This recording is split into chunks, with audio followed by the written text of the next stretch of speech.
Standing in the courts of heaven. In this video, guys, we're talking about standing in the courts of heaven. Standing before the throne. This is a deep topic. We can't certainly cover everything in one video, but we have covered, as we entered the apocalypse, the revealing of Jesus Christ. He said, you will be kings and priests unto the Most High.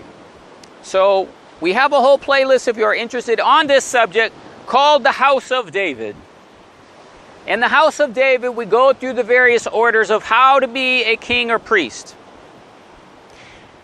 So I encourage you to watch that. But in this, we're going over a very, very basic principle of the courts of heaven. I know many of you are new to this YouTube channel and have come here for whatever reasons, a coverage on other topics, but our first information we started back 5 years ago was on the House of David. How are we kings and priests? Okay, how do we become kings and priests? Well, we are ministers to the king.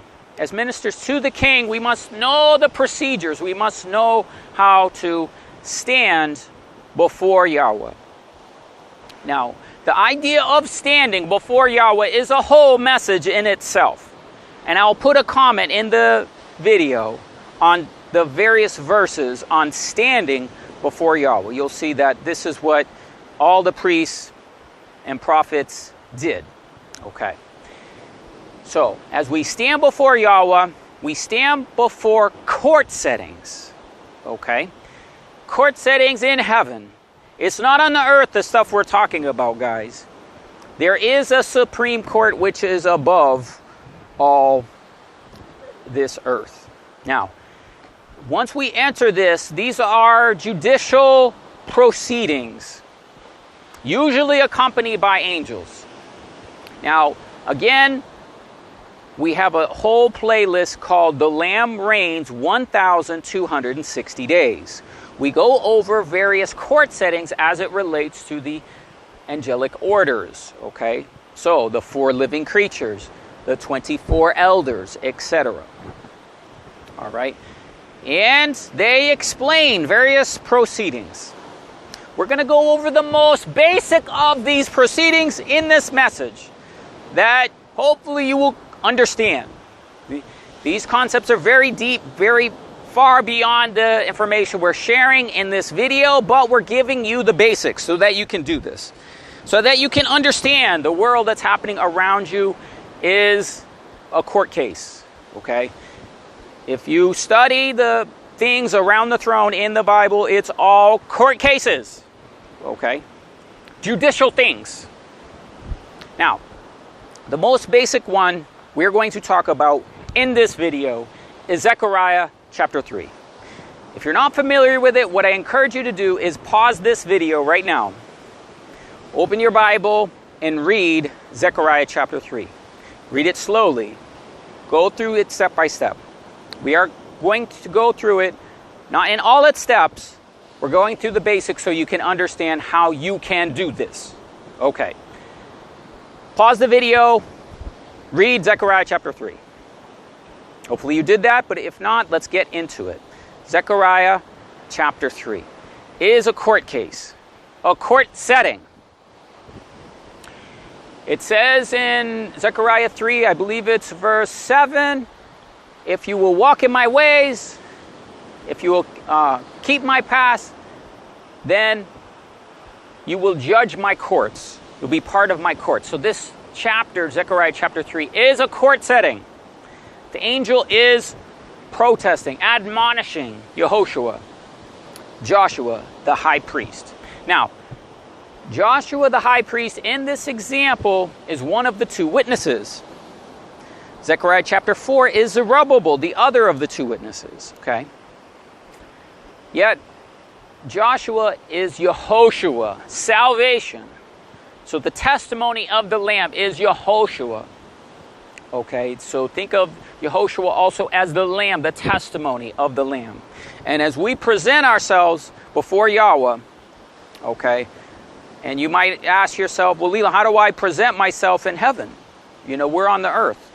The way I encourage people to do it is to take a step.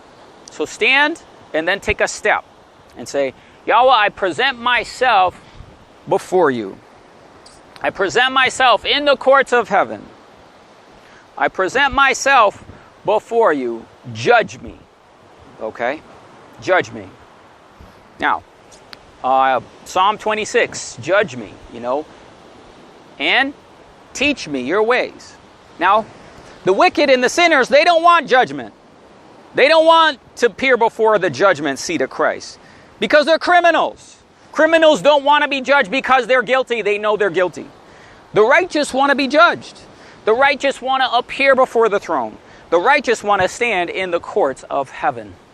Okay? So the righteous will want to do the things that we're talking about in this video. So, when we go to Zechariah chapter 3, that is what's taking place. We have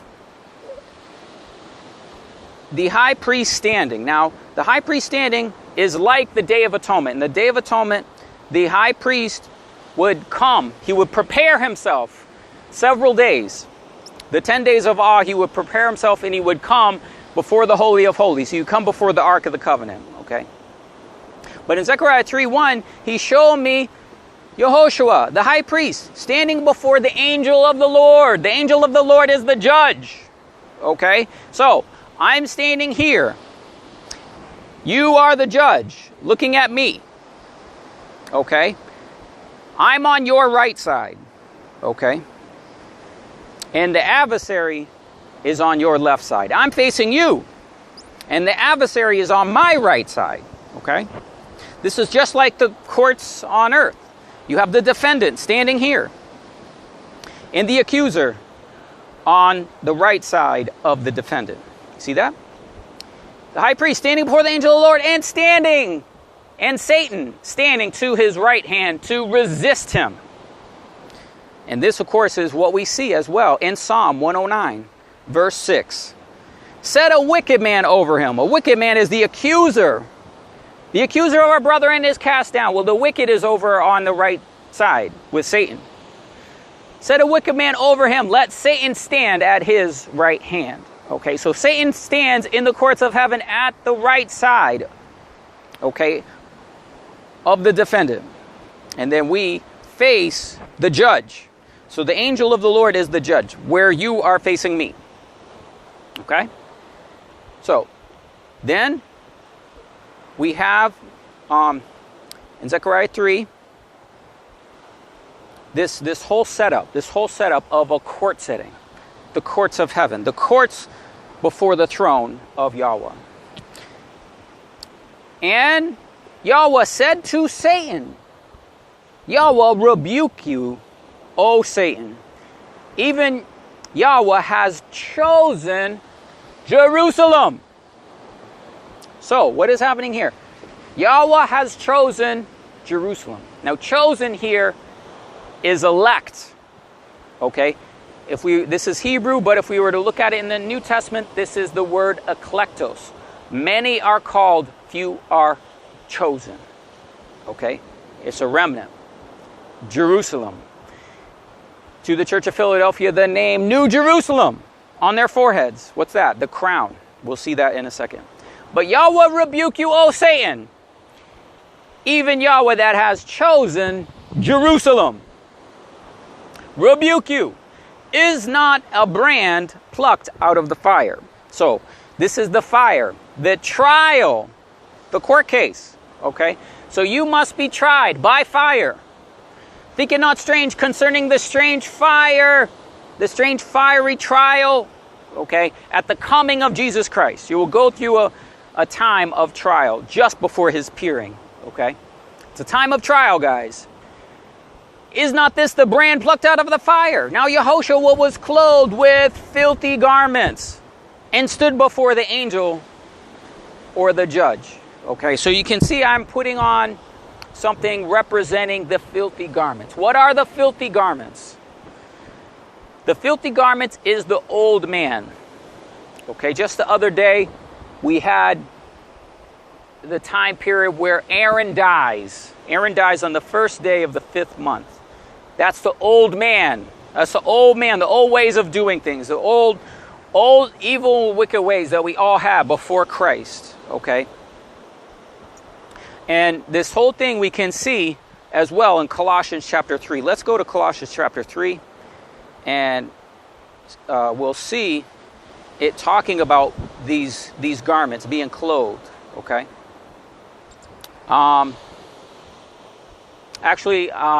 It's not coming up right here just now, but basically in Colossians says, put off concerning the old man, okay, with fear, anger, and malice, okay? That's the old man before you came to Christ. And then it says, put on the new man. So we take off, the old man is like a garment. The old man is like filthy garments, okay? Take that off. Okay, shed off those thoughts, the thoughts in your mind. Okay, evil thoughts.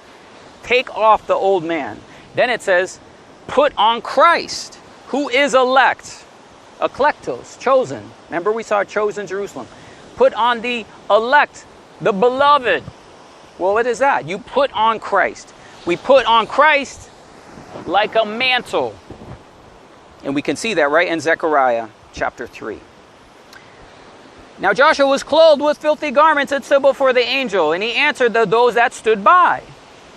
So then there was, let's say, take away the filthy garments from him. And he says, behold, I have caused your iniquity to pass from you. So when we cast off the old man, we cast off the works of the flesh, we cast it off. So the angel is taking off those garments. Then our iniquity is purged. Then we put on Christ, okay? Eklektos, chosen, beloved. He has chosen Jerusalem.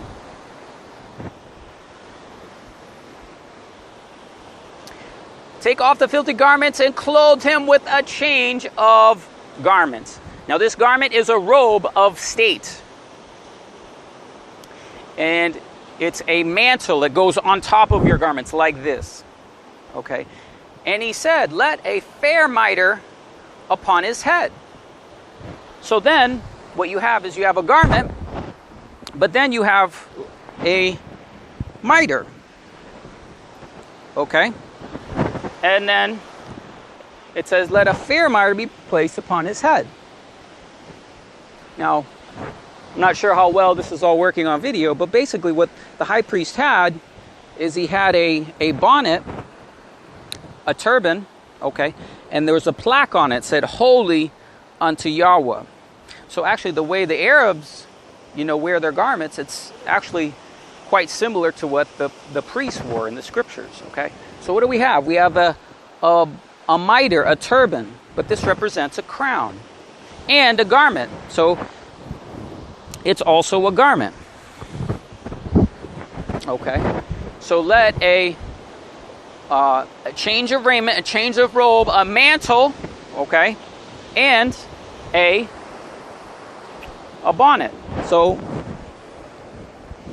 this here is the high priest will wear. It was holy unto Yahweh. All right. And it's a crown.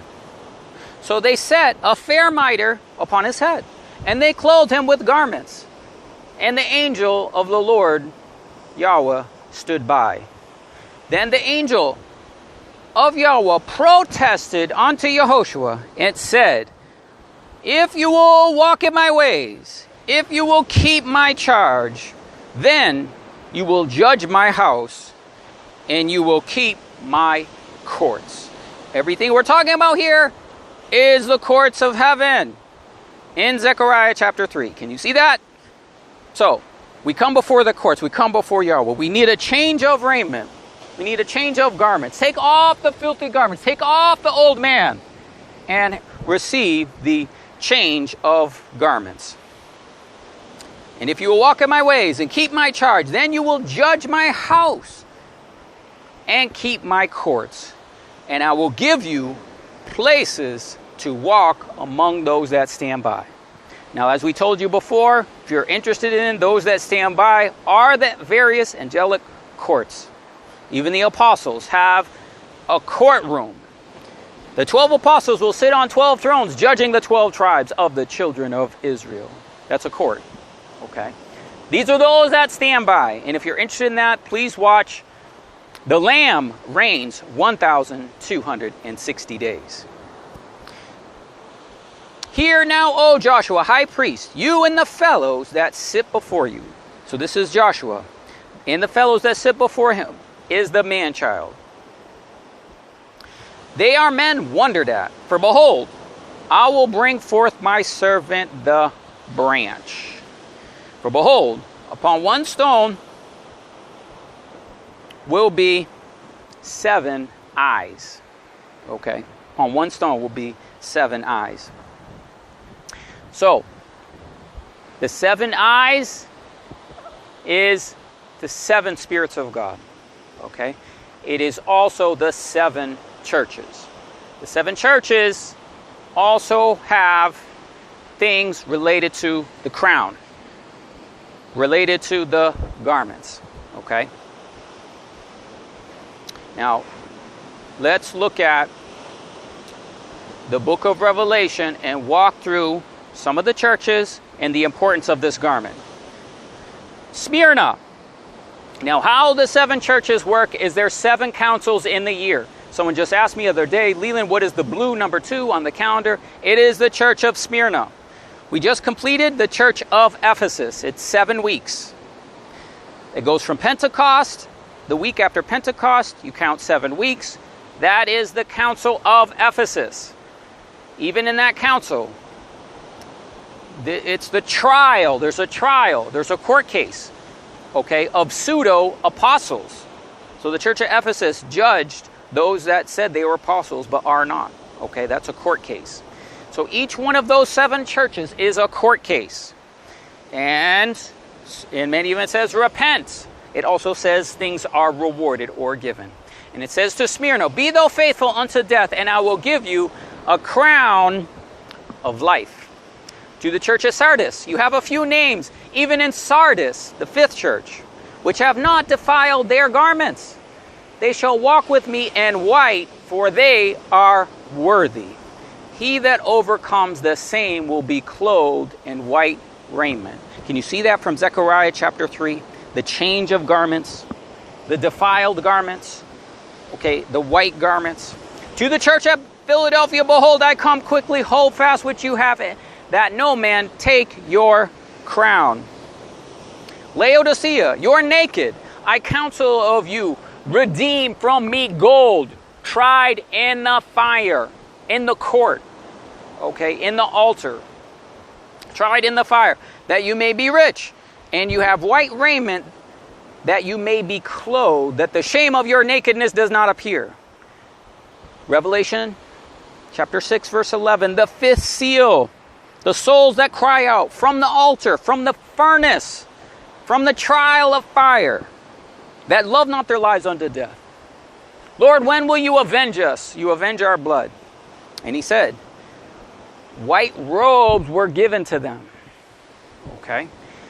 Revelation 7:9, the great multitude stood before the throne. See, this is a court case, standing before the throne and before the Lamb, clothed in white robes. Verse 14, having washed their robes, washed them from filthy garments to white robes,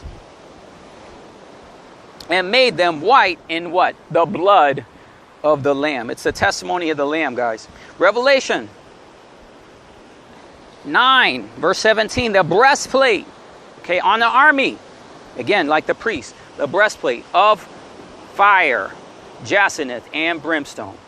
Revelation 14:1, having the Father's name written on their foreheads, Yahweh, Kodesh. Behold, I come as a thief. Blessed is he that watches and that keeps his garments, lest he walk naked and they see his shame. Revelation 19:7, the marriage of the Lamb. What is it? The wedding garment. his wife has made herself ready. And to her was granted that she should be arrayed in fine linen, clean and white, for fine linen is the righteousness of the saints. Revelation 19:14. The armies which were in heaven followed him, Alpha and Omega, on white horses, clothed in fine linen, white and clean. Revelation 22:4, and they shall see his face, and his name will be on his forehead. Okay. So, we can see as well, actually Revelation 21:11, having the glory of God, her light was like unto a stone, most precious. Remember, we saw the stone. One stone will be 7 eyes, 7 colors, okay? So then, New Jerusalem is clothed in white, okay? Representing the garments, representing those that put on Christ, okay? Now, there's a lot about the garments. Again, I encourage you to watch previous videos on the garments. I'll have a link in the description field. We've talked about this. This is everybody, guys. Joseph coat of many colors. All throughout the scriptures, all about these garments. You can see just in the book of Revelation, we have some 14 examples. I'll put the notes so you can study this. But let's talk about the garment of praise. You can see we're right here on the sea, okay? In Revelation 15, they have harps, and they sang the song of the Lamb and the song of Moses on the sea of glass. A garment of praise for the spirit of heaviness, Isaiah 61 and verse 3. That they may be called the trees of righteousness, the planting of the Lord, that he might be glorified. But you shall be named priests unto Yahweh. Men shall call you ministers unto El. In Joel 2:17, let the priests and the ministers weep between the porch and the altar. Okay, these are the callings that we have. Isaiah 61:10, he has clothed me with garments of salvation. He has covered me with a robe of righteousness. As a bridegroom decks himself with a priest with a beautiful headdress. As a bride adorns herself with jewels. Okay? And again, Colossians 3:12. Put on therefore as the elect of God and beloved. Okay? Let the word of Christ dwell in you richly in all wisdom, teaching, admonishing one another in psalms and hymns and spiritual songs, singing with grace in your hearts unto the Lord. Ephesians 4:22. Put off the old man, which is corrupt according to the deceitful lust, and be renewed in the spirit of your mind, and put on the new man, speaking to yourselves in psalms and hymns and spiritual songs, singing and making melody unto your heart unto the Lord, giving thanks always for all things unto God and Father of the Lord. Okay. And I want to read this, Zephaniah 1:7. For the day of the Lord is at hand. The Lord has prepared a sacrifice. He has bid his guests. What's this? This is the marriage supper of the Lamb. And it shall come to pass in that the day of the Lord's sacrifice that I will punish the princes and the king's children as such that are clothed with strange apparel. Okay? Strange garments. Okay? So, what's happening is we're having this preparation for the wedding. And when the king came to see his guests, he saw there was a man that has not a wedding garment. And he said unto him, friend, how come to you without having a wedding garment? And he was speechless. And he said to the king, to the servants, bind him hand and foot, take him away, cast him into utter darkness, and there shall be weeping and gnashing of teeth. For many are called, few are chosen. Eklektos. Okay? And remember, we saw that in Zechariah chapter 3. So, let's go over standing in the courts of heaven once again. He showed me Joshua, the high priest, standing before the angel of the Lord, the judge, Satan, standing at his right hand to resist him. And Yahweh said to Satan, Yahweh rebuke you, O Satan. Even Yahweh has chosen Jerusalem. Eklektos, Jerusalem. Rebuke you. Is not the fire plucked? Is not the brand plucked out of the fire? We're going through the fire, the trial period now, guys. Okay? Now Joshua was clothed with filthy garments, and stood before the angel of Yahweh. And he answered and spake to those that stood by him, saying, Take away the filthy garments from him. And behold, I have caused his iniquity to pass from him, and I will clothe him with a change of raiment. And he said, Let a fair mitre be placed on his head. And he set a fair mitre on his head, and clothed him with garments. And the angel of the Lord stood by unto Joshua. So guys, that's the basics of standing in the courts of heaven. Take a step of faith. Yahweh, I present myself. Okay. And allow for these proceedings to take place. It may not take place exactly like that, guys. But this is what's taking place right now. We're going through the fire. The adversary is accusing us. Okay. He said, Let no man take your crown. So I can't say enough. Please watch the playlist House of David. Educate yourself. Learn how to stand as a king and a priest before Yahweh. What this video is the starting point, guys. This is the most basic we can explain. From here, you can learn many things. So thank you for watching. Guys, may we all appear in fine linen before the king, clean and white. God bless you.